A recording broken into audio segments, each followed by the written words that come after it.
Mission चढ़ती कला। और मैं भारत के हर नागरिक को, उद्योगपति को, चैरिटेबल ट्रस्टों को, कलाकारों को, पूरी दुनिया में बसते पंजाबियों को, बहन भाइयों को दिल से अपील करता हूँ, आओ पंजाब को दोबारा अपने पाँव पे खड़े करने का टाइम आ गया है। पुनर्वास में और रिस्ट्रक्चर में पंजाब का साथ दीजिए। मैं वचन देता हूँ, जो भी आप मेहनत की कमाई से 1 रुपया भी अगर निकालोगे तो 1.25 रुपया बना के हम पारदर्शिता और ईमानदारी से इस्तेमाल करेंगे। और जानकारी चाहिए तो rangla.punjab.gov.in ये वेबसाइट पे जा सकते हैं, सब कुछ डिटेल मिल जाएगा। आओ मिलकर हाथ से हाथ जोड़ के एक ऐसा पुण्य उसमें योगदान डालें और बता दें दुनिया को कि पंजाब किसी भी संकट के सामने हारता नहीं है। मौजूदा राजनीति के महारथी हैं शाह और मोदी। कैसे हुई नरेंद्र मोदी और अमित शाह की दोस्ती? शाह ने खोला मोदी से मुलाकात का बड़ा राज। कैसे बने मोदी के बेस्ट फ्रेंड, बताई पूरी कहानी।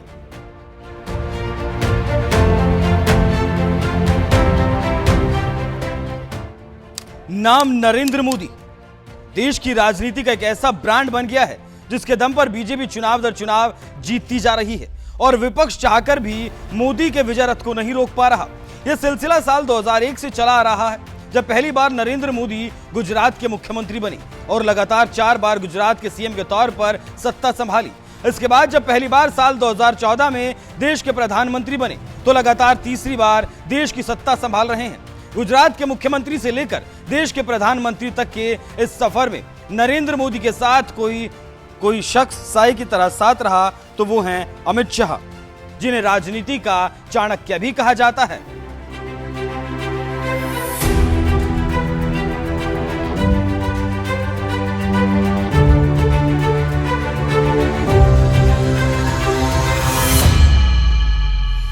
बात गुजरात की राजनीति में मोदी के भौकाल की हो या फिर देश की राजनीति में मोदी के दबदबे की हो, उनके पीछे चट्टान की तरह कोई नेता खड़ा नजर आया तो वो है अमित शाह। और ये कोई आज की बात नहीं, ये 80 के दशक से होता आ रहा है जब पहली बार अमित शाह की नरेंद्र मोदी से मुलाकात हुई थी। ऐसे में सबसे बड़ा सवाल ये है, कैसे मिले नरेंद्र मोदी और अमित शाह? कहां हुई मोदी और शाह की मुलाकात?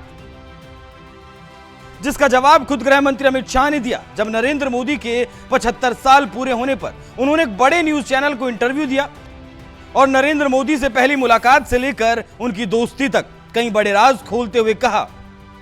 80 के दशक की शुरुआत में नरेंद्र मोदी राष्ट्रीय स्वयंसेवक संघ का काम करते थे। तब अहमदाबाद में संघ के एक वरिष्ठ पदाधिकारी का युवाओं से बातचीत का एक कार्यक्रम था। उसकी तैयारी करने के लिए नरेंद्र मोदी वहां आए थे जहां मैं रहता था।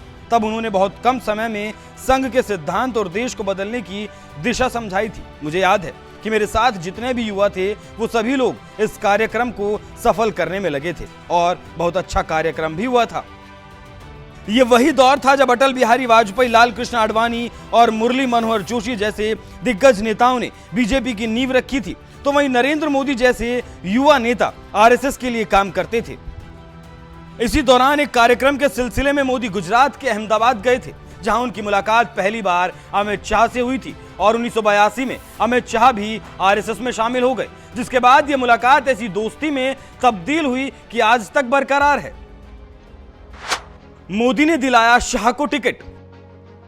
1997 में जब पहली बार अमित शाह अहमदाबाद की सरखेज सीट से विधायक बने तो उपचुनाव में उन्हें टिकट दिलाने में नरेंद्र मोदी ने बड़ी भूमिका निभाई थी, जिसके बाद अमित शाह ने पीछे मुड़कर नहीं देखा। लगातार 4 बार 1997, 1998, 2002, 2007 में अमित शाह इसी सीट से विधायक बने और जब साल 2002 में दूसरी बार नरेंद्र मोदी गुजरात के मुख्यमंत्री बने तो उन्होंने अपनी सरकार में अमित शाह को बड़ी जिम्मेदारी सौंपते हुए गुजरात का गृह राज्य मंत्री बना दिया।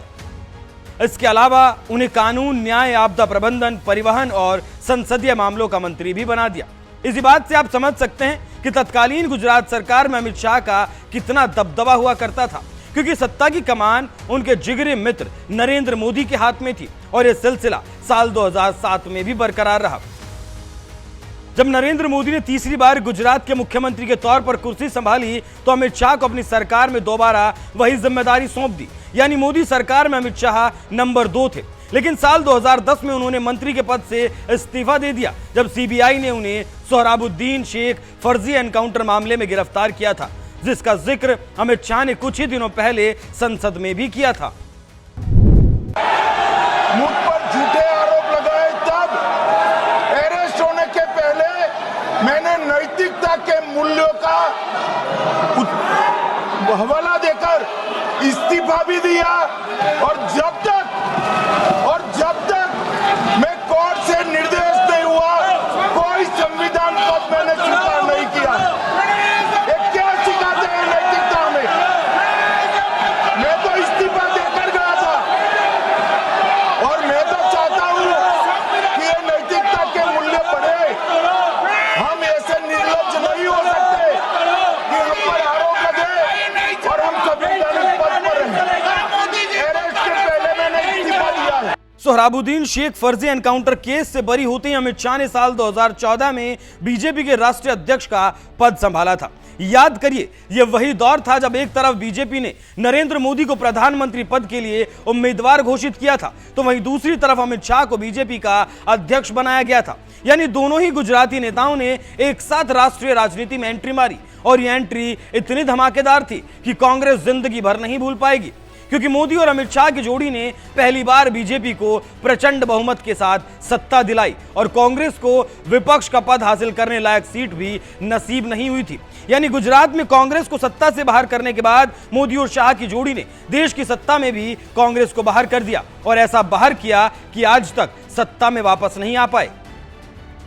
गुजरात सरकार के साथ साथ काम करने वाले नरेंद्र मोदी और अमित शाह की जोड़ी केंद्र सरकार में भी उस वक्त एक साथ आ गई जब साल 2019 के लोकसभा चुनाव में बीजेपी ने प्रचंड बहुमत के साथ जीत हासिल की और दोबारा नरेंद्र मोदी प्रधानमंत्री बने।